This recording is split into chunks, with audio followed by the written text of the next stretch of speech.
नमस्कार, आप देख रहे हैं न्यूज 24। आपके साथ मैं हूं प्रीति रघुनंदन। उसका नाम रंजीत भी है, उसका नाम रकीबुल भी है। वो हिंदू है, मुस्लिम धर्म को मानता है। वो शादी हिंदू रीति रिवाज से करता है, लेकिन शादी के अगले दिन ही पत्नी से निकाह भी करता है। कई नाम, कई चेहरे, कई मोड़, कई किरदारों की ये कहानी रांची के लव जिहादी की है। ये कहानी रंजीत कोहली उर्फ रकीबुल हसन के रहस्य की है।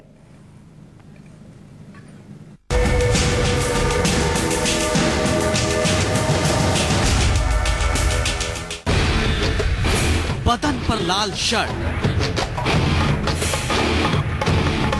चेहरे पर शिकन, माथे पर तनाव, हाथों में हथकड़ी और आंखों में कई छिपे हुए राज।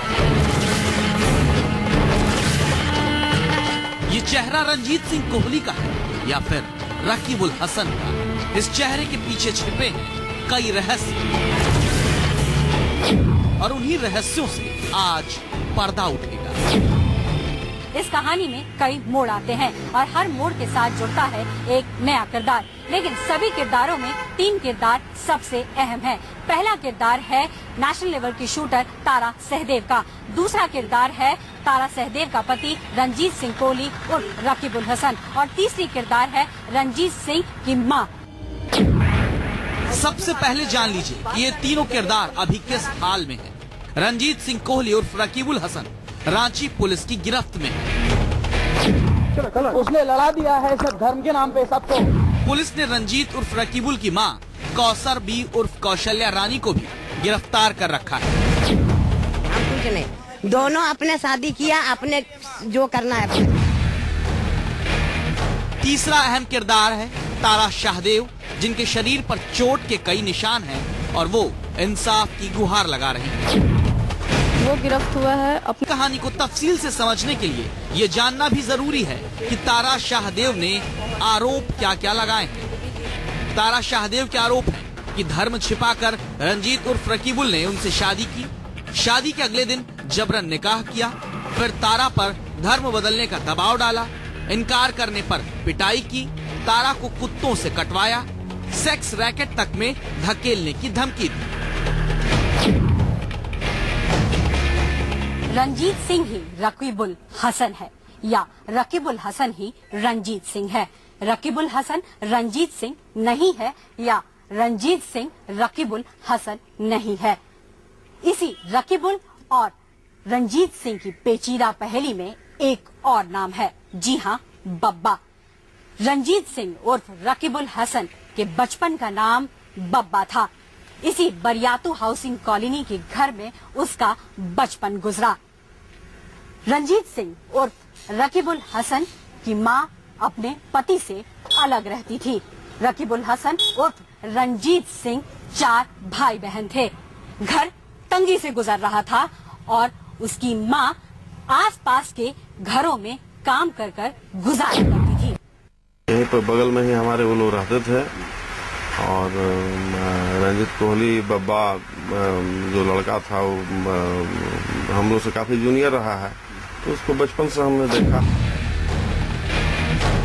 झारखंड की राजधानी रांची की बरियातू हाउसिंग कॉलोनी से ही रंजीत उर्फ रकीबुल का सफर शुरू होता है। ये बात तब की है जब लव जिहाद के बारे में रांची तो छोड़िए, देश में भी किसी ने कुछ नहीं सुना था। तब रकीबुल नाम की पहचान से कोसों दूर था रंजीत। इस तरह का अभी कन्वर्सन से रिलेटेड कोई मामला नहीं आया है, ना तो आरोपी का स्वयं का कोई फॉर्मल कन्वर्सन अभी तक हम लोगों को उसके बारे में कोई प्रूफ नहीं मिला है। ये वो दौर था जब रंजीत उर्फ रकीबुल बब्बा के नाम से ही जाना जाता था। उस वक्त कोहली नाम भी इसके साथ नहीं जुड़ा था। कोहली नाम रंजीत उर्फ रकीबुल के साथ तब जुड़ा जब रांची के यूनिवर्सिटी कॉलोनी में रहने वाले एच.एस. कोहली उसकी मां के संपर्क में आए। एच.एस. कोहली सेल टैक्स में बड़े अफसर थे, उनके बच्चे भी बड़े पद पर थे। लेकिन जब एच.एस. कोहली उसकी मां को लेकर यहाँ आए तो उनके बच्चों ने उनसे किनारा कर लिया। अब रंजीत बन चुका था रंजीत सिंह कोहली। अभी तक जो कुछ भी हम लोगों ने किया है वो सभी जगह पे रंजीत सिंह कोहली ही हम लोगों को मिला है, चाहे वो इनका पुराना ड्राइविंग लाइसेंस हो, राशन कार्ड हो, यहाँ तक कि पासपोर्ट हो, बैंक अकाउंट्स हो। जो अभी दिल्ली में हम लोगों ने छापेमारी की और दिल्ली में जो हमारी टीम गई थी वहाँ पे भी जो हम लोगों ने होटल्स में जो पता किया, जो एक दो जगह पे, उस जगह पे भी रंजीत सिंह कोहली नाम ही यूज किया गया। दावा है कि रंजीत सिंह कोहली और रकीबुल हसन के संबंध बड़े बड़े मंत्रियों से अब हैं। बताया जाता है कि वो अफसरों, बड़े वकीलों, यहाँ तक कि कई जज को भी पार्टियां देता है। रांची के बड़े होटल में शामें रंगीन होती थी। एक एक शाम पर रंजीत उर्फ रकीबुल लाखों रुपए खर्च करता था, लेकिन हमेशा से रंजीत उर्फ रकीबुल का ना तो ऐसा रसूख था, ना ही रुआ। एचएस कोहली की मौत के बाद रंजीत सिंह का पूरा परिवार दर दर की ठोकरें खाने लगा। घर में कई हादसे ऐसे हुए जिसके बाद भाई बहन भी अलग हो गया। साथ रह गए तो सिर्फ रंजीत सिंह उर्फ रकीबुल और उसकी मां। रांची में ये जानकारी मिली है कि एक वक्त ऐसा आया जब एचएस कोहली के रिटायरमेंट के पैसे से रंजीत सिंह अपनी जिंदगी को फिर से शुरू करने की कोशिश की। उसने एक मारुति वैन खरीदा और उसे भाड़े पर चलाया, लेकिन कुछ दिन बाद अचानक वो अपनी माँ के साथ कॉलोनी से गायब हो गया। उस रकीबुल और उसकी माँ का कोई अता पता नहीं। वो क्या करता था और इन दिनों कहाँ रहा, किसी को इसकी कोई जानकारी नहीं। लेकिन इसके बाद अचानक सब कुछ बदला बदला सा नजर आता है। कभी एक गाड़ी खरीद कर उसे भाड़े में चलाने का काम शुरू करने वाला रंजीत उर्फ रकीबुल अचानक कई गाड़ियों का मालिक बन जाता है। कभी गरीबी देखने वाला बब्बा अब रंजीत बनकर ऐशो आराम की जिंदगी जीने लगता है। क्या हुआ इसके बाद? कैसे रंजीत एक दिन रकीबुल बन गया? कहाँ हुई थी रंजीत उर्फ रकीबुल और तारा शाहदेव की मुलाकात? लव जिहादी के रहस्य से पर्दा थोड़ी देर में उठने वाला है।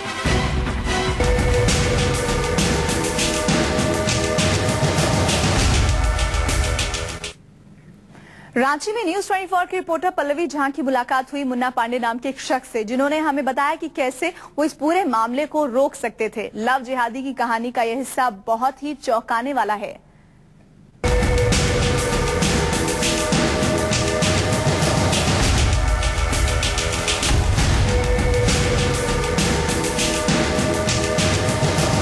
अब तक आपने देखा कि कैसे रकीबुल बनने से पहले रंजीत सिर्फ एक बब्बा नाम के लड़के के तौर पर रांची की बरियातू हाउसिंग कॉलोनी में अपनी पहचान रखता था। लेकिन फिर बताते हैं कि दौर आया 2007 का, और यही वो वक्त था जब रंजीत उर्फ रकीबुल की किस्मत रांची में रहस्यमय तरीके से बदलने लगी। रकीबुल हसन उर्फ रंजीत सिंह कोहली को करीब से जानने वाले बताते हैं कि 2007 से पहले ऐसा कुछ नहीं था जिससे दिखाया जाए कि वो एक बड़ा आदमी था। ऐसा कुछ नहीं था जिससे कि रंजीत सिंह मंत्रियों और बड़े अफसरों के साथ संबंध में हो। लेकिन फिर समय आता है 2007 का। लोग कहते हैं कि उस वक्त आरिफ बाबा नाम के शख्स से उसकी पहचान होती है और वही आदमी उसे सलाह देता है कि अगर धर्म परिवर्तन कर लिया तो उसको जीवन में तरक्की मिलेगी। रंजीत ने अब अपना नाम बदल लिया।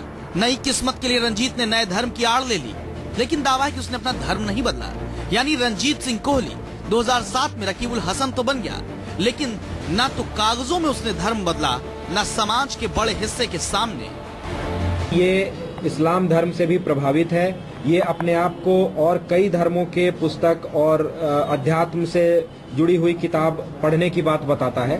उसमें इसको इस्लाम धर्म के तरफ अपना पर्सनल झुकाव है।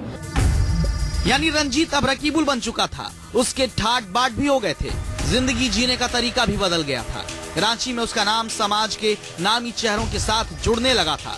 रंजीत उर्फ रकीबुल हसन की जिंदगी में नई करवट आती है साल 2014 में, और वो जगह थी रांची का शूटिंग रेंज। ये है रांची का शूटिंग रेंज। यही वो जगह है जहां पर नेशनल लेवल के शूटर तारा शाहदेव की मुलाकात रंजीत सिंह कोहली उर्फ रकीबुल हसन से पहली बार हुई थी। तारा शाहदेव के मुताबिक रंजीत सिंह कोहली उर्फ रकीबुल हसन ने रंजीत सिंह का नाम लेकर उससे परिचय किया था। तारा शाहदेव का दावा है कि रंजीत सिंह यहां पर अपना रजिस्ट्रेशन करवाने आया था। यहीं पर उन दोनों के बीच के मुलाकातों का दौर शुरू हुआ और साथ ही उन दोनों के बीच नए रिश्ते की नींव भी रखी गई। आम आदमी की तरह एक शूटर हूँ मैं। हर सुबह 7 बजे से शाम के 7 तक मैं शूटिंग रेंज पे रहती हूँ। वहाँ पे वो आए क्योंकि वो इंसान मेरे बारे में सब पता कर चुका था। वो आया, उनके गार्जियन जो बन के जैसे मुश्ताक साहब थे कि हाँ वो बहुत अच्छे इंसान है, वो आपसे बाइज्जत शादी करना चाहते हैं एक पारिवारिक बन के। बताते हैं कि शूटिंग रेंज में रजिस्ट्रेशन कराने जब रंजीत उर्फ रकीबुल पहुंचा था, तब भी वहां उसके साथ पुलिस के कुछ बड़े अफसर और एक जज भी साथ थे। ये वो दौर था जब रांची में तारा शाहदेव को किसी परिचय की जरूरत नहीं थी। तब तारा रांची का नाम देश में रोशन कर रही थी। रांची के लिए तारा शाहदेव का नाम अनजाना नहीं है। फिर इस नाम के साथ एक और नाम जुड़ता है, रंजीत सिंह कोहली उर्फ रकीबुल हसन।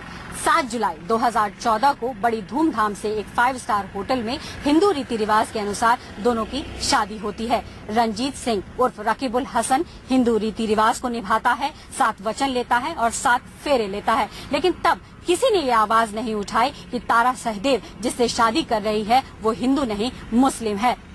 जिस शादी के पूरे कार्यक्रम को मैनेज कर रहे थे जॉय चक्रवर्ती, वो भी इस बात की तरफ इशारा करते हैं। शादी में काफी हाई प्रोफाइल लोगों का जमावड़ा था।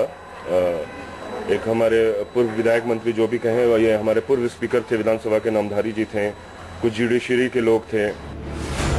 ये रकीबुल उर्फ रंजीत और तारा शाहदेव की शादी का ही वीडियो है। इस वीडियो में दोनों ने हिंदू रीति रिवाज से शादी की। इस शादी में रकीबुल हसन की शादी में नामचीन लोग आए थे, बड़े अफसर थे, नेता थे, पुलिस वाले थे। लेकिन इस शादी में अगर रांची में रहने वाले मुन्ना पांडे भी होते तो रांची का कथित लव जिहाद कभी इस मोड़ तक आ ही ना पाता। लेकिन अगर आप उस दिन शादी में चले गए होते, जो धोखा हुआ है उस धोखे को रोक सकते हैं। निश्चित रूप से हम ये चीज को तो जरूर कहते हैं कि हमारे कॉलोनी का लड़का है। आप अगर इस तरह का कोई कंपनी में अगर है भी तो मैं नहीं जानता हूँ, है तो आप इसकी तहकीकात कर लें। 7 जुलाई को दोनों की शादी हो गई। 8 जुलाई की रात तारा शाहदेव के मुताबिक रंजीत सिंह उर्फ रकीबुल ने एक ऐसी बात कही जिससे वो चौंक गई। रंजीत सिंह उर्फ रकीबुल ने ये शर्त रखा कि अब उसे निकाह करना होगा, उसे कहना होगा कबूल है। तब तक तारा शाहदेव के सामने ये साफ नहीं था कि वही रंजीत सिंह है, वही रकीबुल है। शादी के तुरंत बाद जब दूसरे दिन मैं घर जाती हूँ तो वो इंसान बोलता है कि आपको कबूल है बोलना होगा, निकाह करना होगा मुझसे, क्योंकि मैं अल्लाह को मानता हूँ। तारा शाहदेव के मुताबिक 9 जुलाई वे लोग मुश्ताक अहमद नाम के शख्स के साथ आए थे। वहीं जबरन उसका निकाह पढ़वाया गया। उसके बाद उसे मुस्लिम धर्म की किताबें भी दी गई। बाद में उसकी मां ने मुस्लिम धर्म के रीति रिवाज के अनुसार रहने की नसीहत भी दी। तब तक तारा शाहदेव को ये नहीं पता था कि रंजीत सिंह कोहली ही रकीबुल हसन है। फॉर्मल वे में एक निकाह की भी कार्रवाई हुई थी, शादी के अगले दिन ही हुई थी और उसमें कुछ क्लोज फैमिली मेंबर्स थे, कुछ और लोग थे, कुछ काजी और कुछ रिलीजियस लोग भी आए थे। हालांकि इस कथित लव जिहाद की जांच कर रही पुलिस के सामने रंजीत उर्फ रकीबुल का दावा है कि उसने तारा शाहदेव के घर वालों से कभी अपने धर्म को लेकर कुछ भी नहीं छिपाया था। इस पूरे चीज के बारे में तारा शाहदेव और उनके परिवार वालों को, दोनों फैमिलीज को इसके बारे में पता था। इसके बाद क्या हुआ? कैसे अचानक तारा को पता चला कि उसका पति रंजीत नहीं रकीबुल है? फिर रकीबुल ने तारा के साथ क्या क्या किया? कैसे रंजीत उर्फ रकीबुल रांची से भागकर दिल्ली पहुंच गया? लव जिहादी के अभी कई और रहस्य बाकी हैं, जिनसे पर्दा थोड़ी ही देर में उठेगा। लव जिहाद की पीड़ित शूटर तारा शाहदेव ने न्यूज 24 से अपना दर्द बयां किया। आइए सुनते हैं क्या कहा तारा ने। उर्फ रकीबुल हसन और उसकी मां को 14 दिन की न्यायिक हिरासत में भेज दिया गया है। लेकिन इस पूरे प्रकरण पर बात करने के लिए हमारे साथ तारा शाहदेव खुद मौजूद हैं। आइए बात करते हैं। तारा, अभी तो न्यायिक हिरासत में भेज दिया गया है, लेकिन आप लगातार सवाल उठा रही हैं कि कहीं न कहीं दबाव बनाया जा रहा है आप पर भी और कहीं न कहीं चीजें मैनिपुलेट हो रही हैं। तो क्या और जानकारी है आपके पास जिससे कि आपको लगता है कि कई बड़े नाम जो हैं इसमें शामिल? कई बातें मैंने आप लोगों से बोल रखा है पहले, जो मैं शुरू से बोलती आ रही हूँ। जो जैसे मंत्री, जो सीजीएम, एसडीएम जैसे नेता, जो जज, जो बहुत सी बातें आप लोगों के सामने अभी आई है कि कोई जज ही इसकी मदद करता है भागने में, कोई जज सामने नहीं आता है। जब आपसे पूछताछ करने की बात हो रही है तो क्यों जो मंत्री, जैसा मैंने नाम बताया था, इंद्र सिंह नामधारी, सुरेश पासवान, फिर आपके जो हाजी हुसैन अंसारी साहब है, सीजीएम जो इसका डीएसपी है नगर उटारी के सुरजीत सिंह, वो सब तो सामने है। तो क्यों आप लोग उनसे पूछताछ नहीं कर रहे हो? और इस हद तक मैंने जो कॉन्टेक्ट नंबर दिए उसमें कई लिंक उसके जुड़े हुए जो बहुत बड़े बड़े लोगों से, जो इंसान ये बात बातें कह रहा है कि मुझे पता नहीं वो क्या टारगेट है उसका नवंबर का, जो आप लोग बोलते हो कि ये बोल रहे हैं कोई बिजनेस था। किस बिजनेस में 14 विधायक 15 विधायक की जरूरी होती है, और वो कौन सा बिजनेस था जिससे आप दिल्ली में बैठ के पूरे देश पे आप राज करोगे, उंगली में नचाओगे? ये कई सवाल है जिसे आप दबाने की कोशिश कर रहे हो। वो कहता है 14 गवर्नर मेरे हाथ में है। आप समझ सकते हो ये क्या बात है? 14 गवर्नर किसी आम आदमी के हाथ में है। जो हमारे एक्स गवर्नर रह चुके हैं वो बिल्कुल उसके एज ए फ्रेंड की तरह वो लोग बात करते हैं। मतलब वो जो इंदर सिंह नामधारी उन्हें गवर्नर बनाने की बात कह रहा है, ये एक आम केस है ये, जिसमें ये ऐसी बातें उठ रही हैं। जो लिंक्स है इसके वो किस लेवल तक है, सुप्रीम कोर्ट तक के जज यहाँ सपोर्ट कर रहे हैं इन लोगों का नाम छुपाने में। तो आप समझ सकते हो ये कॉन्टेक्स्ट कहाँ तक है। क्यों सरकार ये जांच नहीं होने दे रही है सीबीआई की? क्योंकि ये लोग जान रहे हैं कि इनमें पता नहीं कितने खुद के इनके लोग होंगे छुपे हुए। मुझे नहीं पता, मैं आप पे कोई आरोप नहीं लगा रही हूँ, लेकिन मैं वो सच जानना चाहती हूँ, पूरा देश वो सच जानना चाहता है। आज आपने किसी एक लड़की के साथ किया, ये एक लड़की की बात नहीं है, कई बेटियां अब भी जो हो रहा है इस तरीके से, कहीं आपने देखा ना कितने केस तो इन 2-3 दिन में सामने आ गए, सबके साथ हो रहा है। आज आप सिर्फ इससे सजा देने की बात कर रहे हो, लेकिन उसके अगर आप कॉन्टेक्स्ट को आज छोड़ देते हो तो वो ताकत तो बनी रह गई। बिल्कुल तारा, आपने जो कहा कि ये नवंबर का एक ऑपरेशन था, ये सवाल कई उठे भी है। आपने कहा 14 गवर्नर की बात चल रही थी, क्या उसमें से किसी गवर्नर का नाम आपने सुना, या ये बातें सुने कि हाँ कुछ ऐसी बड़ी बात हो रही है जिससे कि कहीं न कहीं हार्म हो सकता है? जैसा मैंने आपको बताया, कभी वो किसी नाम लेके नहीं कहता था। जो मुझे वो बताता था, जब वो मुझे बताता था कि तुम जाओगे इंसाफ मांगने, तो किस हद तक मेरी पहचान है, उसमें वो गुस्से में उससे बातें होता था। वो सरकार, हमेशा हर इंसान को वो सरकार कह के बात करता था, कभी किसी का नाम। हाँ, ये जो एक्स मिनिस्टर है, जो एक्स गवर्नर है, जो मुस्लिम खुद नहीं है, शायद उनका नाम आप लोगों को पता, मुझे याद नहीं है अभी ध्यान में, उनका नाम मैंने सुना था, क्योंकि वो नाम उसने बोलते हुए कहा था कि जब भी ये दिल्ली जाता था उनसे मिलता था, कभी भी आना जाना हो वो आते थे। इवन मतलब इस हद तक इन लोगों का रिलेशन है कि जो बोलोगे ये लोग वो करेंगे एक दूसरे के लिए। आप पर भी आरोप